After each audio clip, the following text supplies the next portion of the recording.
गौतम बुद्ध के बचपन की कहानी। नमस्कार दोस्तों। आज फिर मैं आपके लिए ज्ञान से भरी एक कहानी लेकर आया हूं।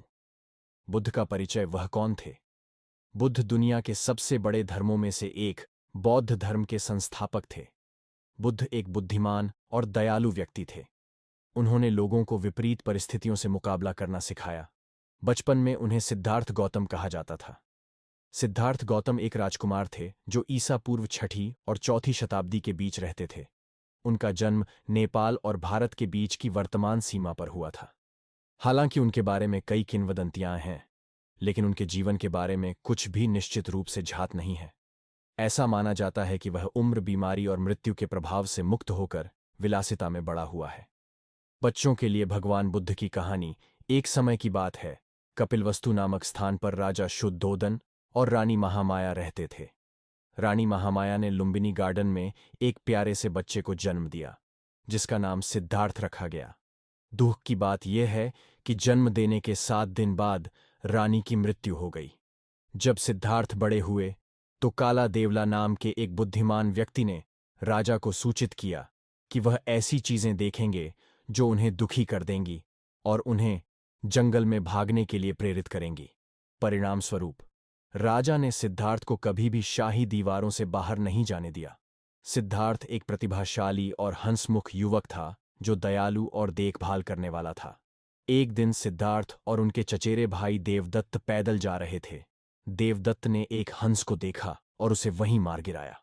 जब सिद्धार्थ ने घायल पक्षी को देखा तो वह घबरा गए। उसने अपने शरीर से तीर निकाला और घाव पर कुछ जड़ी बूटियां लगाईं। देवदत्त पक्षी चाहता था क्योंकि उसने उसे गोली मार दी थी, लेकिन सिद्धार्थ ने मना कर दिया। परिणामस्वरूप वे अदालत चले गए।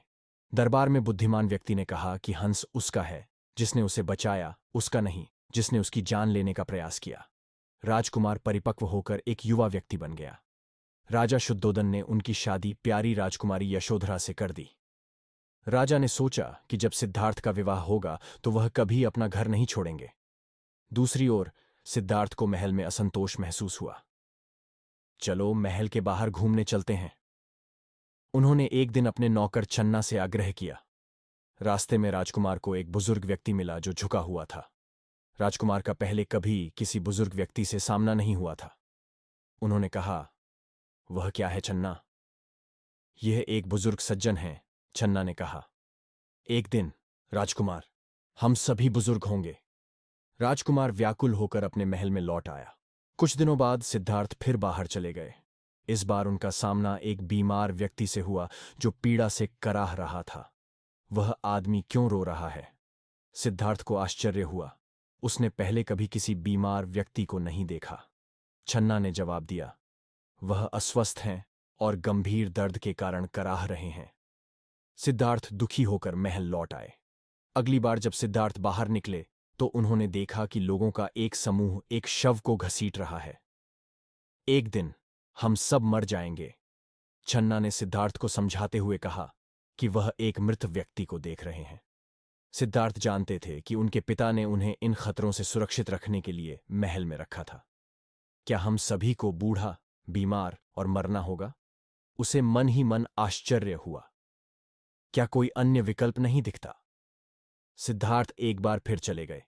इस बार उसने एक आदमी को देखा जिसका सिर मुंडा हुआ था, नारंगी वस्त्र थे और उसके हाथ में एक कटोरा था। वह आदमी अच्छे मूड में लग रहा था। वह आदमी कौन है? उसने चन्ना से पूछताछ की। वह एक समझदार आदमी है जो सब कुछ त्याग कर खुशी की तलाश में जंगल में चला गया था, छन्ना ने कहा। सिद्धार्थ ने जो कुछ देखा था उस पर विचार किया। इसके बाद उन्होंने खुशी की तलाश में घर छोड़ने का फैसला किया। इसलिए एक रात जब उनकी पत्नी और पुत्र राहुल सो रहे थे, सिद्धार्थ चुपचाप अपने समर्पित सेवक छन्ना के साथ महल से चले गए। वे अनोमा नदी तक पहुंचने तक साथ साथ चले। सिद्धार्थ ने वहां अपने शाही वस्त्र उतार दिए। उन्होंने छन्ना को महल लौटने के लिए अपने कपड़े और अपना घोड़ा सौंप दिया। फिर उसने नारंगी रंग का वस्त्र पहना, अपने लंबे बाल मुंडवाए और एक कटोरा पकड़कर बाहर चला गया। क्या आप खुशी का रास्ता जानते हैं? सिद्धार्थ ने मिलने वाले प्रत्येक व्यक्ति से पूछताछ की, हालांकि कोई भी उसे बता नहीं सका।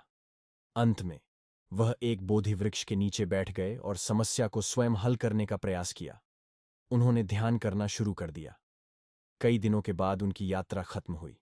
लोग उन्हें गौतम बुद्ध के रूप में संदर्भित करने लगे, क्योंकि वह एक ज्ञानी व्यक्ति के रूप में परिपक्व हो गए थे। बुद्ध सभी जानवरों का पालन पोषण करते थे और उनके साथ दयालुता का व्यवहार करते थे। उनके ईर्ष्यालु चचेरे भाई देवदत्त ने एक बार बुद्ध पर हमला करने के लिए जंगली हाथियों को भेजा। दूसरी ओर हाथियों ने बुद्ध को देखते ही उनके सामने घुटने टेक दिए। गौतम बुद्ध के बड़ी संख्या में अनुयायी थे। वह एक स्थान से दूसरे स्थान पर जाते रहे और जो कुछ उन्होंने सीखा था उसे दूसरों के साथ साझा किया। उनके शिष्य संघ समूहों में विभाजित थे। उन्होंने इस बात की वकालत की कि जो कुछ भी उसके पास है उससे संतुष्ट रहकर और सभी प्राणियों के साथ दयालुता का व्यवहार करके आनंद प्राप्त किया जा सकता है। जब बुद्ध कपिलवस्तु लौटे तो उनके पिता, पत्नी और पुत्र के साथ साथ कई अन्य लोगों ने उनका स्वागत किया। आनंद, उनके रिश्तेदारों में से एक, बुद्ध के समर्पित अनुयायी बन गए और उनके बड़े होने पर उनकी देखभाल करने लगे। बुद्ध अगले 45 वर्षों तक उपदेश देते रहे। उस समय वह पहले से ही 80 वर्ष के थे। बुद्ध ने टिप्पणी की, इस दुनिया में नश्वर लोगों का अस्तित्व परेशानी भरा, क्षणभंगुर और पीड़ा से युक्त है, क्योंकि जो लोग पैदा हुए हैं उनके लिए मरने से बचने का कोई रास्ता नहीं है। मृत्यु प्रत्येक जीवित प्राणी के लिए उम्र के साथ आती है। बुद्धि, दया, धैर्य, उदारता और करुणा उन मूल्यों में से थे जिन पर उन्होंने जोर दिया। सभी बौद्ध 5 नैतिक आज्ञाओं से बंधे हैं जो निषेध करते हैं: जीवित चीजों की जान लेना,